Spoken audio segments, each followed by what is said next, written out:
اعوذ باللہ من الشیطان الرجیم بسم اللہ الرحمن الرحیم الحمد للہ رب العالمین والصلاة والسلام علی محمد وآلہ الطیبین الطاہرین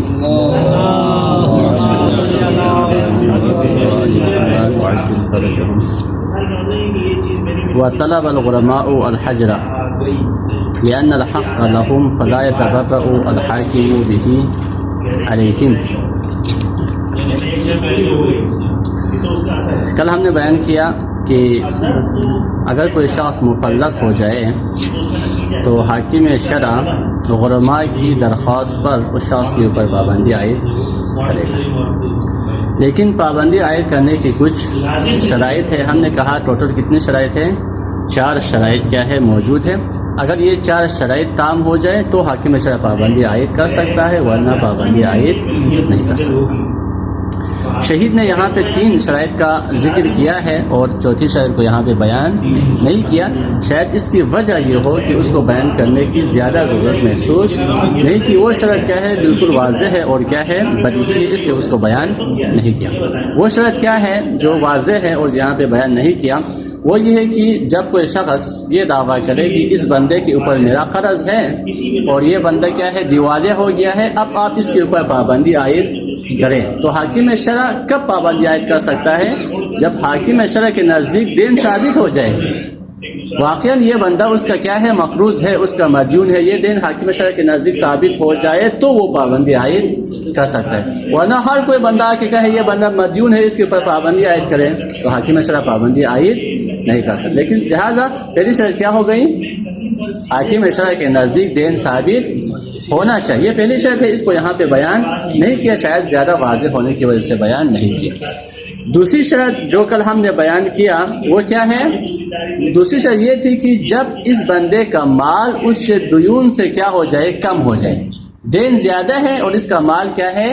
کم ہے. اس صورت میں اس کے اوپر پابندی لگے گی. لیکن اگر دونوں برابر ہے یا اس کا مال زیادہ ہے تو حاکم شرع اس کے اوپر پابندی عائد نہیں کر سکتے. یہ دوسری شرط ہو گئی. تیسری اور چوتھی شرط آج ہم پڑھ لیں گے.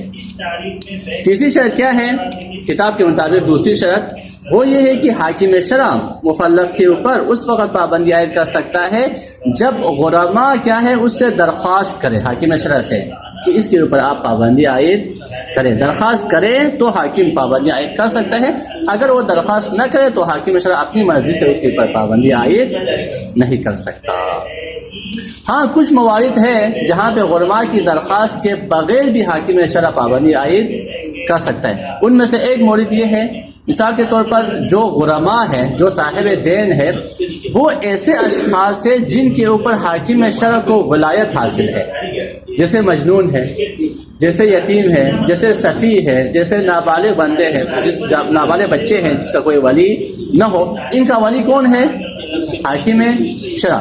تو اگر غرماء جو ہے یتیم ہے، صفی وغیرہ ہے، تو حاکم شرع ان کے مطالبے کے بغیر خود کیا ہے پابندی عائد کر سکتا ہے. ایک مورد یہ ہو گیا. دوسرا مورد یہ ہے کہ بعض غرماء ایسے ہیں جن کے اوپر حاکم شرع کو ولایت حاصل ہے، اور بعض غرماء ایسے ہیں جو اپنے امور میں کیا ہے مستقل ہے، خود کیا ہے اپنا مالک ہے، خود ولی ہے، اس کا کوئی ولی حاکم شرع وغیرہ اس کا ولی نہیں. اس صورت میں اگر وہ بعض جو خود مستقل ہے وہ اگر حاکم شرع سے پابندی لگانے کا کیا ہے مطالبہ کرے تو حاکم شرع پابندی لگا سکتے ہیں. کیونکہ بعض نے مطالبہ کر دیا اور بعض کا خود حاکم شرع ولی ہے، تو اس صورت میں بھی حاکم شرع کیا ہے پابندی عائد کر سکتا ہے. یہ 2 مورد تھے جہاں پہ حاکم شرع پابندی عائد کر سکتے. ایک اور مورد تھے جہاں پہ حاکم شرع کو پابندی لگانے کا اختیار نہیں ہے. وہ کون سا مورد ہے؟ اگر غرماء جو ہے غائب ہے، ایک بندہ ہے مدیون ہے اور اس کا صاحب دین کیا ہے غائب ہے، تو اس صورت میں حاکم شرع کو یہ اختیار حاصل نہیں کہ وہ اس کے اوپر کیا ہے پابندی عائد کرے، کیونکہ غائب شخص کے اوپر اس کو کیا ہے ولایت حاصل نہیں ہوتی. غائب شخص کے اوپر حاکم شرع کو ایک قسم کی ولایت ہے، وہ کیا ہے؟ حفظ اموال کی. اس کے اموال کی حفاظت کرنا کیا ہے حاکم شرع کے اختیار میں ہے، لیکن اس شخص کے دین کو استعفا کرنا، جس بندے نے جس بندے سے اس بندے نے کیا ہے دین لینا ہے، اس سے استعفا کرنا حاکم کا کام نہیں، اس کے اموال کی حفاظت کرنا کیا ہے حاکم کا کام ہے۔ لہٰذا اگر ایک بندہ غائب ہے تو اس غائب شخص کی وجہ سے حاکم شرع مدیون کے اوپر کیا کر لے، پابندی عائد کرے۔ اس کا مطلب کیا ہے؟ اس کا مطلب یہ ہے کہ یہ پابندی عائد کرنے کے بعد اس کے اموال کو تقسیم کرنا چاہتا ہے، اور اس کے اموال کو تقسیم کرنے کا مطلب یہ ہے کہ اس کا دین استعفا کرنا چاہتا ہے، جبکہ ہم نے کہا ہے کہ غائب کی طرف سے استعفاء دین کا اختیار حاکم کو حاصل نہیں ہے، اس لیے وہ کیا ہے پابندی عائد نہیں کر سکتا۔ فرماتے ہیں وَطَلَبَ الْغُرَمَاءُ، یہ وَطَلَبَ الْغُرَمَاءُ تو کس پر؟ اذا قصرت اموالہ پر۔ فرماتے ہیں کہ انما یحجر علی المدیون کب؟ اذا طلب الغرماء الحجر، جب غرماء جو ہے حجر کا مطالبہ کرے، لأن الحق له، کیونکہ حق کن کا ہے؟ غرماء کا ہے، تو فلا يتبرع الحاکم به علیہم، تو حاکم شرع اپنی طرف سے ان کے مطالبے کے بغیر مدیون کے اوپر اور مفلس کے اوپر کیا ہے پابندی عائد نہیں کر سکتا۔ جس طرح ہم نے قضاوت میں کہا تھا، قضاوت میں کیا کہا تھا؟ جس شخص کے حق میں حاکم شرع نے فیصلہ کرنا ہے اپنی طرف سے نہیں فیصلہ کر سکتا، بلکہ کیا ہے جب وہ مطالبہ کرے گا فیصلہ کا، پھر حاکم شرع کیا ہے فیصلہ کرے گا۔ اس کو کیا بولتے ہیں؟ تبرع کرنا، یعنی درخواست کے بغیر ہی خود ہی کیا ہے فیصلہ سنانا یا خود ہی پابندی لگانا، اس کو تبرع بولتے ہیں۔ تو تبرع کا حق حاکم کو حاصل نہیں ہے۔ نعم، ہاں حاکم کیا ہے ان کے مطالبے کے بغیر پابندی لگا سکتا ہے، کب؟ لو کانت الدیون لمن، دیون جو ہے ایسے اشخاص کے لیے ہے، لہو اس حاکم کے لیے ہے، علیہ اس من کے اوپر کیا ہے ولایت، حاکم کے لیے اس کے اوپر کیا ہے حق ہے ولایت حاصل ہے، تو کان لہ الحجر، اس صورت میں حاکم کیا ہے اس کے اوپر پابندی لگا سکتا ہے۔ یہاں پہ ولایت مبتدا مؤخر ہے، کس کے لیے؟ لمن کے لیے، لمن لہو علیہ ولایہ، یعنی جس شخص کے اوپر حاکم شرع کے لیے ولایت حاصل ہے وہ غرماء میں سے ہے، تو اس صورت میں حاکم شرع کیا ہے پابندی عائد کر سکتا ہے۔ پورا کا پورا مال ان کا ہے، یا او بعضها، یا بعض ان کا ہے، یہ بعضها کیا ہے عطف الدیون پر، یعنی لو کانت بعض الدیون لمن له علیہ ولایہ، بعض قرض جو ہے کس بندے کے لیے ہے؟ جس کے اوپر حاکم شرع کو ولایت حاصل ہے، تو اس صورت میں پابندی لگا سکتے ہیں، کب؟ ما التماسل باقی ہیں، لیکن اس شرط کے ساتھ کہ باقی لوگ اس کے کیا کہیں حجر کا مطالبہ کریں۔ ولو کانت لغائب، لیکن اگر ولو کانت الدیون، دیون جو ہے کس کے لیے ہے؟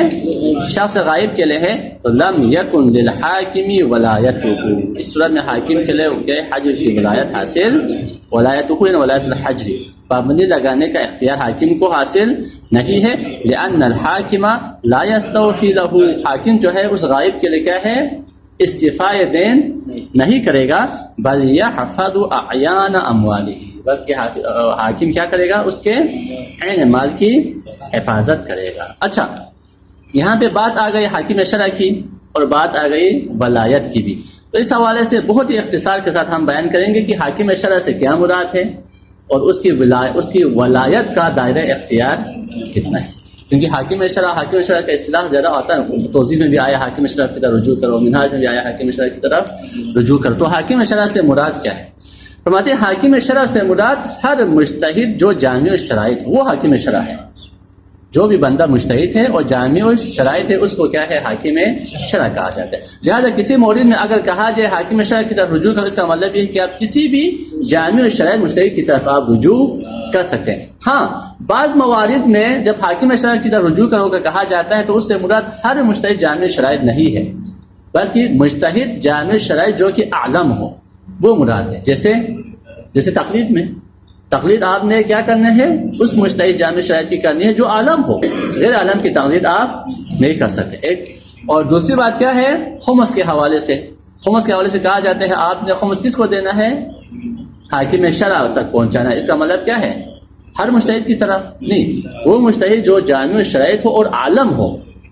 اگر احتیاط واجب لگاتے ہیں اس میں، احتیاط واجب کی بنا پر خمس آپ کس طرح پہنچائیں گے؟ صرف اور صرف عالم کے پاس پہنچائیں گے، ہر مجتہد کو آپ نہیں دے سکتے۔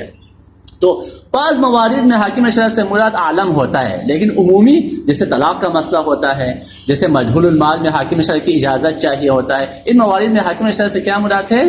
مجتہد جامع الشرائع، یہ ہو گیا حاکم شرع سے مراد۔ اچھا، حاکم شرع کی ولایت کا دائرہ کیا ہے؟ کیا لوگوں کے نفوذ پر بھی اس کو ولایت حاصل ہے؟ جس طرح اللہ، رسول اور ائمہ کو نفوذ، لوگوں کے نفوذ پر کیا ہے؟ ولایت حاصل ہے۔ کیا حاکم شرع کو بھی ایسی ولایت حاصل ہے؟ کیا حاکم شرع جہاد کا حکم دے سکتا ہے؟ کیا ہے؟ مختصراً امور کی دو قسمیں ہیں۔ ایک امور ہے اس کو امور حسبیہ کہا جاتا ہے، امور حسبیہ، اور ایک امور ہے امور غیر حسبیہ۔ امور حسبیہ سے کیا مراد ہے؟ امور حسبیہ سے وہ امور مراد ہے جس کو ترک کرنے پر شارع یقیناً راضی نہیں ہے، یعنی وہ امور ہر صورت میں انجام پانا چاہیے، اس کو ترک کرنے پر شارع کیا ہے؟ کسی بھی حالت میں راضی نہیں، اس کو کیا کہتے ہیں؟ امور حسبیہ۔ اس کی کیا مثال ہے امور حسبیہ کی؟ امور حسبیہ کی مثال جیسے کیا ہے؟ دیوان، جو بندہ مجنون ہے اس کے مال کی حفاظت کرنا، جو بندہ سفیہ ہے اس کے مال کی حفاظت کرنا، جو بندہ یتیم ہے اس کے اموال کی حفاظت کرنا۔ اسی طرح ابھی غائب شخص کے بارے میں ہم نے کہا، جو بندہ غائب ہے تو اس کے اموال کی حفاظت کرنا، اور اس کے اموال کی حفاظت کر کے اس کے بال بچوں کے لیے نان و نفقہ دینا، یہ کس کا کام ہے؟ حاکم شرع کا کام ہے، ٹھیک۔ اور اسی طرح کیا ہے؟ مال موقوفہ جس کا کوئی ولی نہ ہو، ایک مدرسہ کسی نے وقف کیا تھا، ابھی کوئی بھی اس کا ولی نہیں، اس کی حفاظت کون کرے گا؟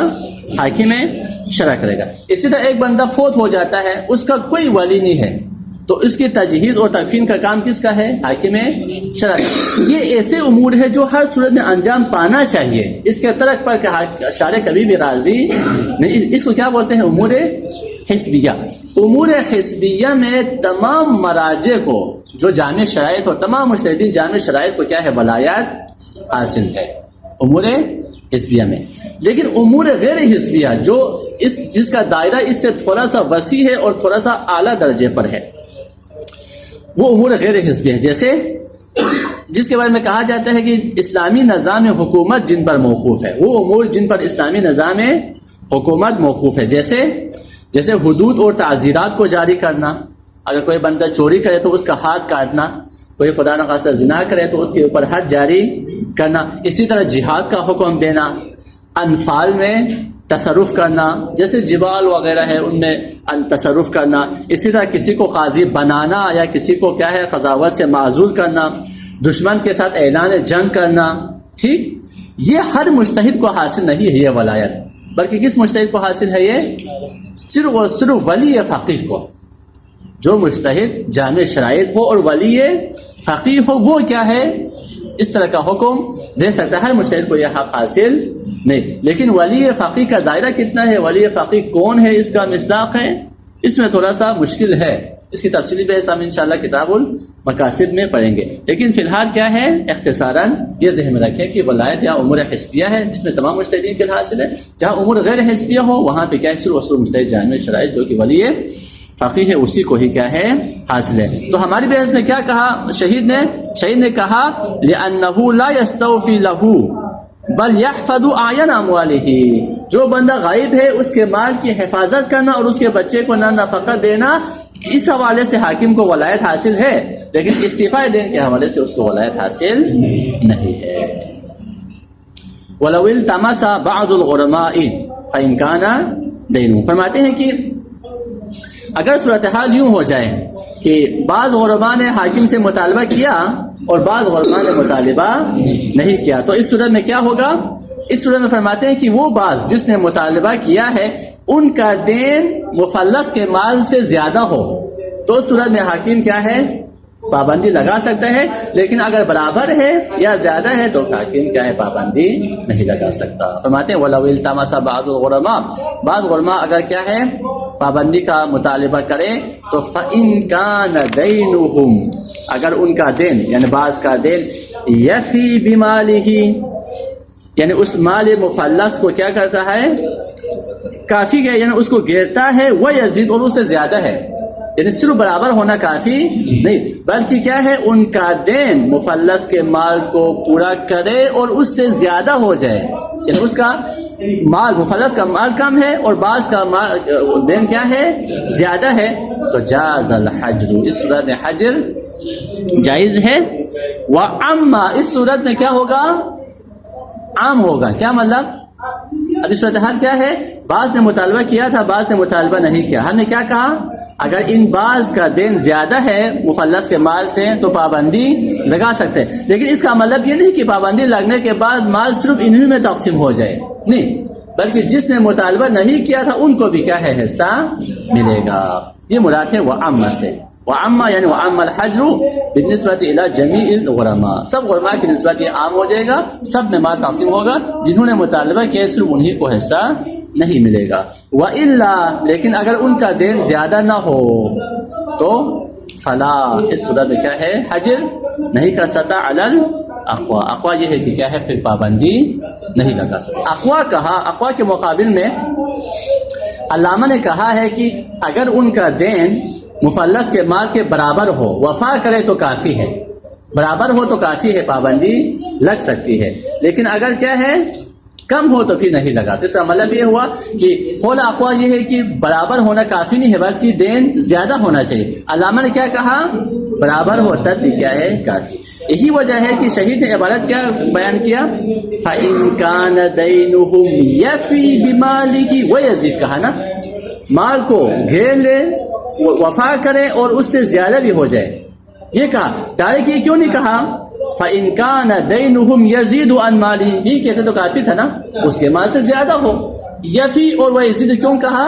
علامہ کی اس کیا ہے نظر کی طرف اشارہ کرنے کے لیے، وفا کرے اور اس سے زیادہ بھی ہو جائے پھر پابندی لگانا ہے۔ یہ ہو گئی یہاں اس کتاب کے مطابق دوسری شرط، اور تیسری اور آخری شرط کیا ہے؟ بشرط حلول دین، شرط یہ ہے کہ دین کیا ہو جائے حال ہو جائے، ان کو ادا کرنے کی مدت آ گئی ہو۔ فلو کان کلہ او بعضہ مؤجلا، اگر پورا کا پورا دین کیا ہے مؤجل ہے یا بعض دین کیا ہے مؤجل ہے تو لم یحجر، کیوں لم یحجر؟ لعدم استحقاق المطالبۃ حینئذ، اس صورت میں یعنی جب دین حال نہ ہو، دین مؤجل ہو، تو اس صورت میں مطالبہ کا حق نہیں ہے۔ جب مطالبہ کا حق نہیں ہے تو اس کے اوپر پابندی بھی نہیں لگے گی۔ نعم لو کان بعضها حالا، ہاں اگر صورتحال یوں ہو کہ بعض دین کیا ہے حال ہے اور بعض مؤجل ہے، اس صورت میں پابندی لگے گی کس شرط کے ساتھ؟ وہی شرط جو ہم نے بیان کیا کہ ان کا حصہ کیا ہو اس کے مال سے زیادہ ہو، وہ جو دین ہے جو حال ہوا ہے وہ زیادہ ہے، اس کا مال کیا ہے کم ہے، تو پابندی لگے گی۔ جازا، اس صورت میں پابندی لگنا جائز ہے، کب؟ مع قصور المال، مفلس کا مال کم ہو جائے، عنہ، اس بعض سے، وہ بعض جو حال ہو چکا ہے اس سے کیا ہے اس کا مال کم ہے، اور والتماس اربابہ، اور وہ بعض جس کا دین حال ہوا ہے وہ کیا ہے التماس بھی کرے تو پابندی لگے گی۔ ولا تباع دارہ، اچھا اب مفلس کے اوپر پابندی لگ گئی۔ پابندی لگنے کے بعد ہم نے کیا کہا تھا؟ سب سے پہلا کام کیا کرنا تھا؟ پابندی لگنے کے بعد اس کے مال کو بیچنا تھا نا، اس کے مال کو بیچنا تھا، اس کے مال کو بیچ کر اس کی قیمت سے کیا ہے غرماء کو حصہ دینا تھا۔ تو یہاں سے شیخ فرماتے ہیں کچھ چیزیں کیا ہے ایسی ہے جس کے بارے میں حاکم نے خود کہا ہے کہ اس کو نہیں بیچیں گے آپ، مقروض شخص اور مدیون شخص کو کیا ہے اس کو رکھیں گے، اس کو آپ نہیں بیچ سکتے، حاکم نے خود کہا ہے، اس کو بولتے ہیں مستثنیات دین۔ یہ اصطلاح یاد رکھیں، جب ہم یہ کتاب پڑھتے ہیں کتاب لمعہ تو شہید اول اور شہید ثانی کا فتویٰ تو ہم نے نہیں جاننا نا، یہ تو بہت پرانی کتاب ہے۔ ہم کیوں پڑھتے ہیں یہ کتاب؟ تاکہ اس طرح کی اصطلاحات، اس طرح کے قواعد اور اس طرح کے مبانی اور شہید کس طرح سے اصطلاح کرتے وہ طریقہ ہمیں آ جائے، تو اہم چیز وہ ہے۔ تو آپ اس طرح کی چیزوں کو یاد رکھیں۔ جب کہا جاتا ہے مفلس، اس سے مراد کیا تھا؟ جب کہا جاتا ہے حجر، اس سے کیا مراد ہے؟ جب کہا جاتا ہے مستثنیات دین، اس سے کیا؟ یہ اصطلاحات اہم ہے، اس کو آپ نے کیا ہے ذہن میں رکھنا ہے۔ تو مستثنیات دین کیا ہے؟ کیا مراد ہے مستثنیات دین سے جس کو کیا ہے نہیں بیچنا؟ فرماتے ہیں ایک تو اس کا گھر ہے، گھر کو نہیں بیچیں گے، دوسرا اس کا خادم ہے، اس کا نوکر ہے، اس کو بھی کیا ہے نہیں بیچیں گے غلام کو. اسی طرح اس کے کپڑے ہیں جو بدن پہ وہ پہنتے ہیں اس کو بھی نہیں بیچیں گے. اسی طرح اس کی گاڑی ہے، ٹھیک، ان چیزوں کو کیا ہے مستثنیات دین کہا جاتا ہے اور ان کو نہیں بیچنا ہے. لیکن مستثنیات دین میں ایک شرط ہے، وہ یہ ہے کہ اس کا گھر، اس کا خادم، اس کے کپڑے اور اس کی سواری یہ اس کی شان اور اس کے سٹیٹس کے مطابق ہونا چاہیے. اس کے شان اور سٹیٹس سے زیادہ نہ ہو. اگر اس کی شان اور اس کے سٹیٹس سے زیادہ ہے تو پھر اس کو کیا ہے بیچیں گے اور اسی مقدار پہ اکتفا کریں گے جو اس کے شان کے مطابق. ہم کمیت میں وہ ہم کیفیت میں. کیفیت سے کیا مراد ہے؟ کیفیت سے مراد یہ ہے مثال کے طور پر اس کے پاس ایسا گھر ہے جس کی قیمت 50 لاکھ ہے، جبکہ اس کا شان کیا ہے 10 لاکھ والا گھر. آپ کے لیے 10 لاکھ والا گھر کافی ہے. ابھی آپ کتنے گھر میں رہ رہے ہیں؟ 50 لاکھ والے گھر میں. تو اس میں ہم کیا کہیں گے؟ اس گھر کو بیچو، 10 لاکھ والے گھر میں رہو اور 40 لاکھ کیا ہے غلماء کے لیے ادا کرو. اسی طرح نوکر میں خادم جو ہے غلام، 1 لاکھ والا غلام رکھا ہوا ہے جبکہ اس کا سٹیٹس کیا ہے 50,000 والا ہے، تو ہم کہیں گے کہ اس غلام کو بیچو، 50,000 والا کیا ہے غلام رکھو. اسی طرح کیا ہے کپڑوں میں بھی. یہ تو ہو گیا کیفیت میں. اسی طرح کیا ہے کمیت میں بھی، مقدار میں. ایک بندے کے 2 گھر ہے جبکہ اسے ضرورت صرف 1 گھر کی ہے تو دوسرے گھر کو بیچ دیں. ایک بندے نے 3 نوکر رکھا ہوا ہے، اس کو ضرورت صرف 1 نوکر کی ہے تو 2 نوکر کو بیچیں گے. تو خلاصہ کلام یہ ہوا، ہم کیفیت کے حوالے سے وہ ہم کمیت کے حوالے سے اس کے شان کو ہم دیکھیں گے. شان کے مطابق جو گھر ہے، کپڑے ہیں، غلام ہے، اس کو نہیں بیچنا ہے. جو شان سے زائد ہے اس کو بیچنا ہے، اس کو تبدیل کرنا ہے. فرماتے ہیں وَلَا تُبَاعُ دَارُهُ وَلَا خَادِمُهُ، نہ اس کے گھر کو بیچیں گے اور نہ ہی اس کے خادم کو. وَلَا ثِيَابُ تَجَمُّلِهُ، اور نہ اس کے کیا ہے کپڑوں کو بیچنا ہے. اچھا ایک روایت ہے، تبرکاً پڑھتے ہیں، کافی دن ہو گئے روایت کو ہم نے نہیں چھیڑا. ایک روایت ہے جس میں آیا ہے لا تباع الدار ولا الجاریۃ فی الدین. دین میں کیا ہے نہ گھر کو بیچنا ہے اور نہ جاریہ کو، کنیز کو. وذالک، یہ کیوں ہے؟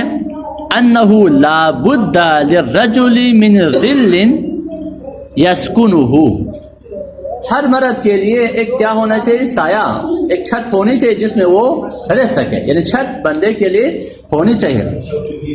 ولا بد للرجل من خادم یخدمہ، اسی طرح ہر رجل کے لیے کیا ہے ایک خادم ہونا چاہیے جو اس کی خدمت کرے. تو یہ کیا ہے روایت ہے، اس میں کہا گیا ہے کہ بندے کے لیے گھر بھی ہونا چاہیے اور اسی طرح کیا ہے خادم بھی ہونی چاہیے. اسی طرح ایک اور روایت بھی ہے جس میں روایت کا مضمون ایسا تھا، ابھی بھول گیا، دیکھا تھا میں نے.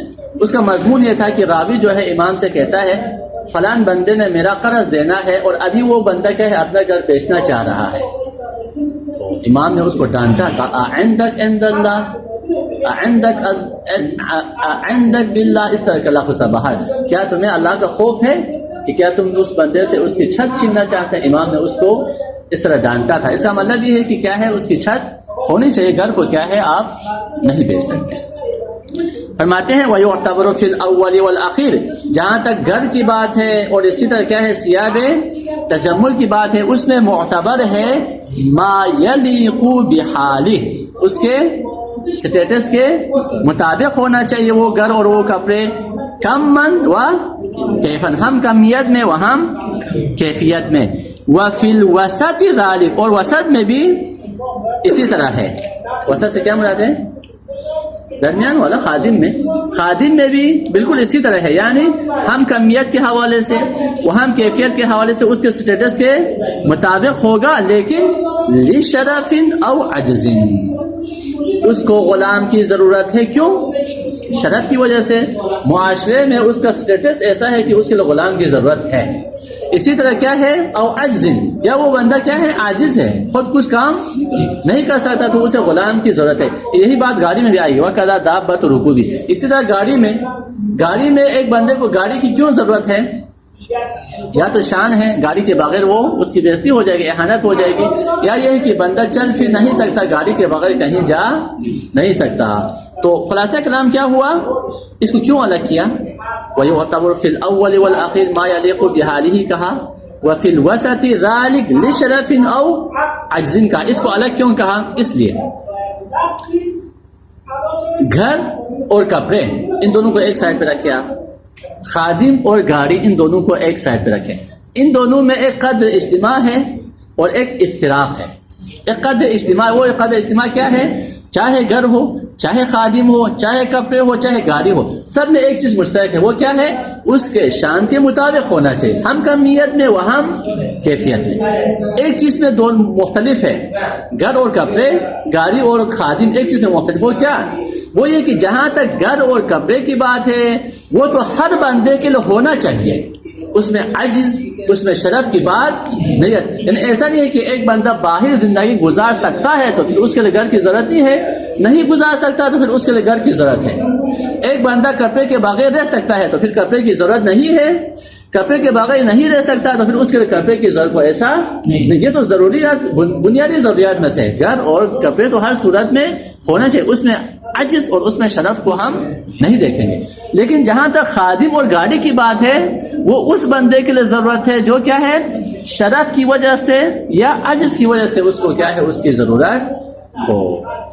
فرماتے وَيُعْتَبَرُ فِي الْأَوَّلِ وَالْأَخِيرِ، گھر اور کپڑے میں معتبر ہے ما یلیق بحالہ، اس کے حال کے مطابق ہو، ہم کمیت میں وہ ہم کیفیت میں، وفی الوسط ذالک، خادم میں بھی بالکل یہی بات ہے، لیکن وہ کس وجہ سے؟ بشرف او عجز، وکذا اسی طرح وسط کی طرح ہے دابۃ رکوبہ، اس کی سواری، ولو احتاج الی المتعدد، اگر ایک بندے کو ایک سے زیادہ کی ضرورت ہے تو استثنیہ کل متحد، اسی طرح کیا ہے؟ متحد کی طرح اس کو بھی استثناء کیا ہے۔ ایک بندے کو فرض کر لے 5 نوکر کی ضرورت ہے تو وہ بھی کیا ہے؟ مستثنیٰ ہے۔ ولو زادت، لیکن اگر کیا ہے؟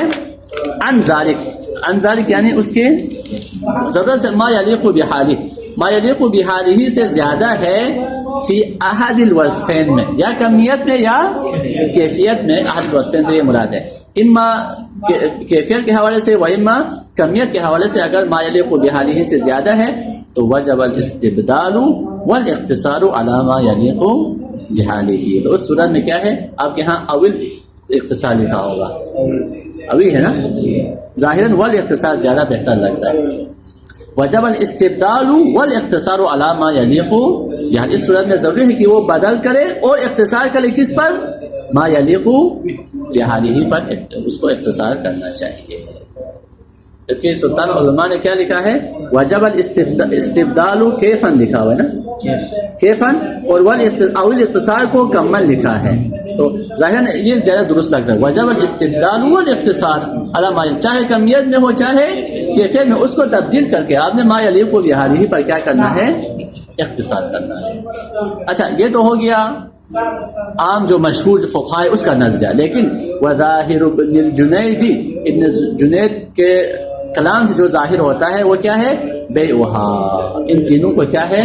آپ نے بیچنا ہے، گھر کو، خادم کو، ثیاب کو، فی الدین میں، واستحب للغریم ترک، لیکن غریم کے لیے مستحب ہے کہ اس کو ترک کرے، مطالبہ نہ کرے، گھر بیچنے کا مطالبہ نہ کرے۔ یہ الگ سے ابن جنید کا کیا ہے؟ نظریہ ہے۔ والروایات متضافرۃ بالاول، لیکن شیخ فرماتے ہیں کہ روایت کیا ہے؟ اول کے حوالے سے بہت زیادہ ہے، یعنی اس کو کیا ہے؟ استثناء کرنا ہے۔ وعلیہ العمل، اور فقہاء نے بھی انہی روایت پر کیا ہے؟ عمل کیا ہے، اس کے مطابق فتویٰ دیا ہے۔ ایک اور چیز بھی استثناء ہے، وہ کیا ہے؟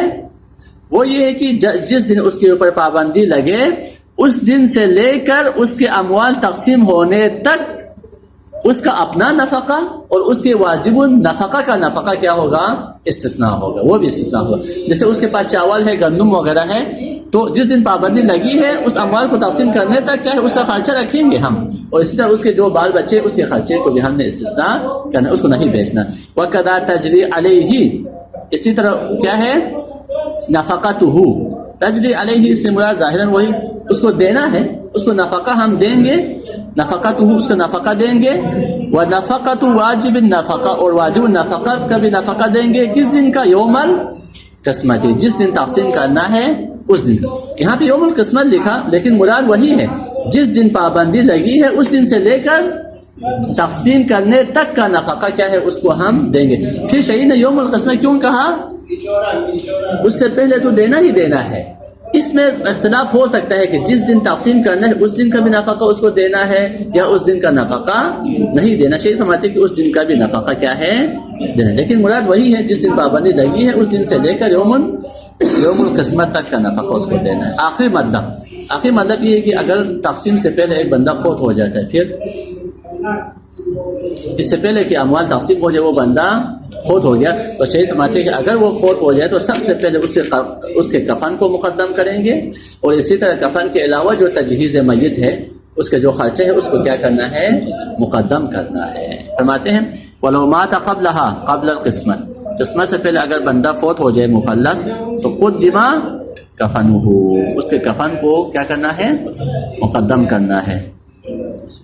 پیغمبر سے ایک روایت بھی ہے ان اول ما يبدأ به من المال الکفن ثم الدین ثم الوصیہ ثم المیراث.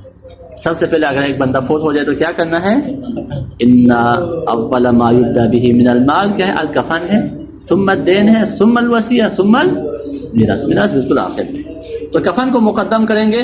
وَيُقْتَصَرُ مِنْهُ عَلَى الْوَاجِبِ وَسَطًا, اور کفن میں بھی کیا کرنا ہے, صرف و صرف واجب پر اکتفا کرنا ہے, مستحبات کو آپ نے نہیں لگانا. واجب میں بھی کیا ہے, نہ بہت مہنگا والا کفن نہ بہت سستا والا, بلکہ وسطاً, وسط ہے.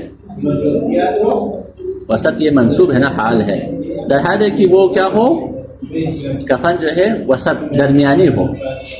وسطاً یہ من بیان کرے اس وسط کو, من بیانیہ ہے. وسط کیا مطلب, مما یلیق بہ عدداً, جو اس بندہ جو بندہ فوت ہو اس کے لیے کس قسم کا کفن دیا جاتا ہے اسی حساب سے.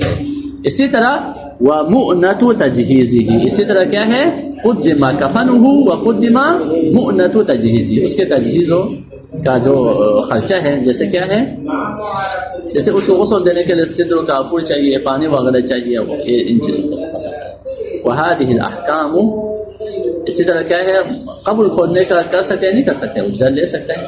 اگر ایک بندہ قبر کھودنے کی اجرت لے لے, قبر میں جو واجب مقدار ہے اس کی تو نہیں لے سکتا. قبر میں تو مستحبات بھی ہے نا, مستحبات لحد کھولنا مستحب ہے, تو واجب مقدار کی تو اجرت نہیں لے سکتا, جو مستحب ہے اس کی اجرت لے سکتے ہیں. تو صرف واجب مقدار کو نہیں لے, لیکن اگر ایک بندہ کیا ہے مستحب کو بھی ادا کر لے تو اس کو کیا ہے, اس کو ہم نہیں کریں گے, صرف واجب مقدار میں کیا ہے اس کو کریں. وَهَذِهِ الْأَحْكَامُ اسْتَدْرَدَهَا فِي كِتَابِ الدَّيْنِ لِمُنَاسِبَتِهِ. شہید فرماتے ہیں کہ ان احکام کو شہید نے اس کتاب الدین میں کیوں بیان کیا, مفلس کے احکام کو, حجر کے احکام کو یہاں پہ بیان کر دیا, جبکہ عام طور پر لوگ فقہا کیا کرتے ہیں, مفلس کے احکام کتاب الفلس کہہ کر کیا ہے الگ سے بیان کرتے ہیں. تو شیخ فرماتے ہیں کہ اس کو کتاب الدین میں ذکر کیا. استدردہ کا مطلب ہوتا ہے ضمناً ذکر کرنا.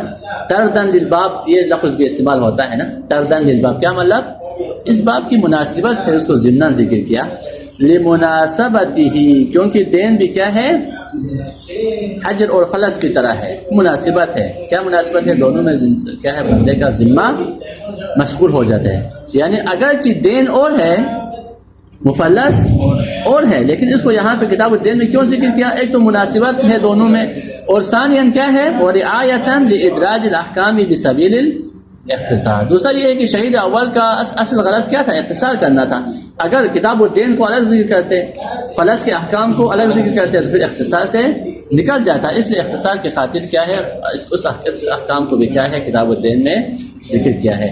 وَإِن جَرَتِ الْعَادَةُ بِاخْتِصَاصِ الْفَلَسِ بِالْفَلْسِ, اگرچہ علماء کی فقہا کی عادت کیا ہے, فلس کو الگ سے باب میں ذکر کرتے ہیں. الحمدللہ رب العالمین.